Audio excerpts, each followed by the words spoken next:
Sweden, Finland और रसिया के साथ अपना बॉर्डर शेयर करता नॉर्वे, जो कि दुनिया का 5वां सबसे अमीर देश है। अमीर भी इतना कि देश की आबादी का 25% लोग अरबपति नहीं खरबपति है। दुनिया का 7वां सबसे स्वस्थ लोगों का देश नॉर्वे है और दुनिया का सबसे ज्यादा लोकतांत्रिक देश भी नॉर्वे है।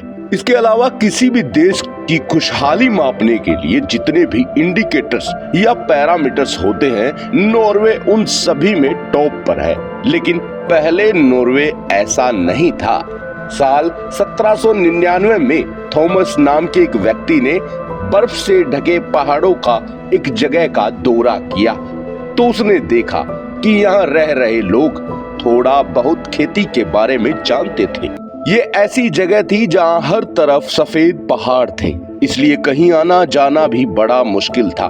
जबकि इनकी बस्तियां तो दूर दूर बसी रहती थी। ये लोग ज्यादा पढ़े लिखे नहीं थे। यहाँ 6 महीने तक कड़क सर्दी पड़ती थी, इसलिए लोग मुश्किल से 2 वक्त की रोटी का जुगाड़ कर पाते थे। समय के साथ हालात वहाँ और बिगड़ गए। लोग और देश आर्थिक तंगी का शिकार हो गए।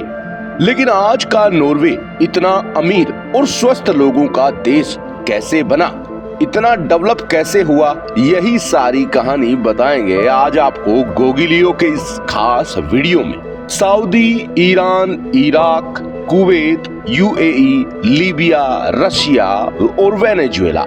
दोस्तों, ये वो देश हैं जो दुनिया का 85% तेल का भंडार लिए हुए हैं।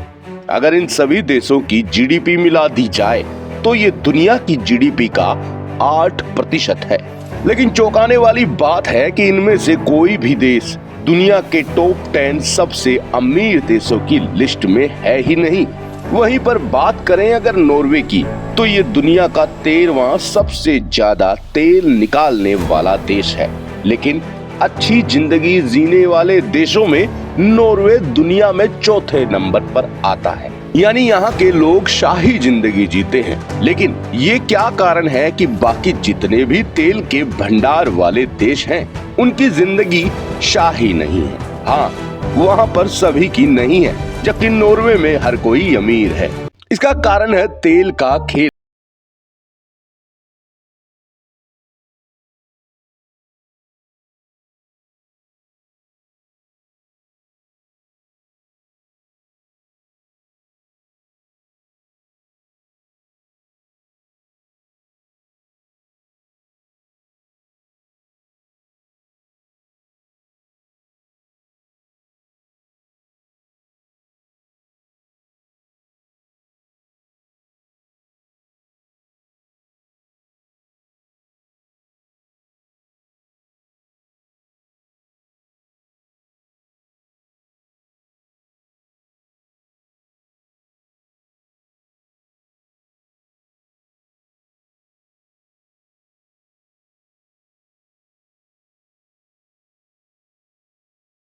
जाता है जिससे हमारे लोग गुस्सा हो जाते हैं। तभी तो देश को देखना पड़ता है हड़ताल, धरना और हिंसा जैसी घटनाएं। कुछ ऐसा ही हुआ था लीबिया और वेनेजुएला के साथ भी। लेकिन बड़ा सवाल ये है कि ऐसा नॉर्वे में क्यों नहीं हुआ।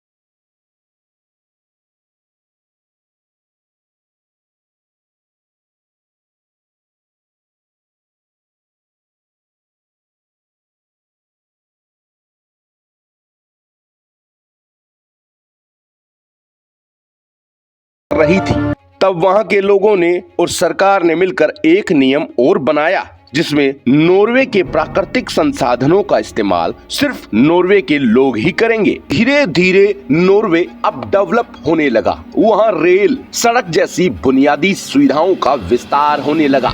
दुनिया में नॉर्वे सबसे ज्यादा टैक्स लिया करता था। सरकार इस पैसे को एजुकेशन, लोगों की देखभाल और नए व्यापार करने वाले लोगों को सपोर्ट में लगाती थी। साल 1965 तक नॉर्वे में हालात ऐसे थे कि हर किसी के पास काम था।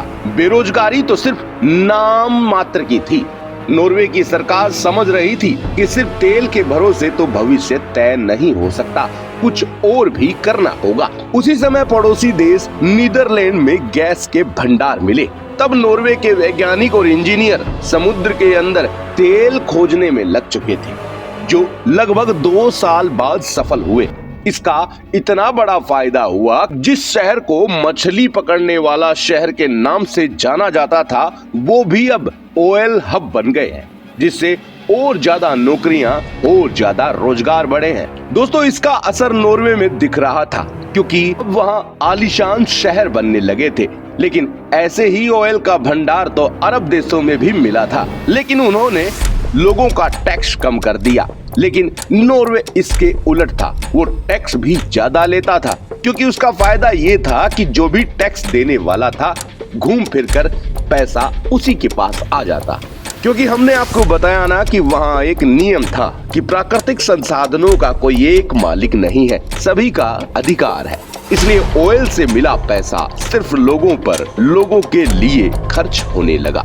अब नॉर्वे की सरकार ने साल 1990 में एक पेंशन स्कीम निकाली, जिसमें लोगों को उसी देश की लोकल कंपनियों में निवेश करना था, जिसका फायदा कुछ ही दिन में दिखने लगा। लोकल कंपनियां अच्छा व्यापार करने लगी। धीरे धीरे नॉर्वे तेल के भरोसे कम और लोकल बिजनेस पर ज्यादा डिपेंड हो गया। अब नॉर्वे तेल के अलावा कई और बेशकीमती प्राकृतिक चीजों का व्यापार करने लगा। आज यही कारण है कि नॉर्वे में रहने वाले लोग ज्यादा खुशहाल है, ज्यादा धनी है। दोस्तों, जो प्राकृतिक संसाधन नॉर्वे में है, वैसे ही कई देशों के पास आज भी मौजूद है, लेकिन फिर भी वो नॉर्वे की बराबरी नहीं कर पाते हैं। इसके पीछे का बड़ा कारण है सच्चा लोकतंत्र और देश प्रेम। क्योंकि नॉर्वे में लोगों के बारे में सोचकर फैसले लिए जाते हैं, और ऐसा करना ही सच्ची देशभक्ति है, जहां राजनीति और पैसा देश से ऊपर कभी नहीं हो सकता। ऐसा नॉर्वे के लोगों का विचार है। क्या हमारे देश में भी ऐसा कभी हो पाएगा? आपकी क्या राय है, कमेंट करके जरूर बताएं। वीडियो को अंत तक देखने के लिए धन्यवाद। अगर आप यहाँ तक आ ही गए हैं तो हमारे चैनल को सब्सक्राइब कर हमारा सपोर्ट कर दीजिए। धन्यवाद।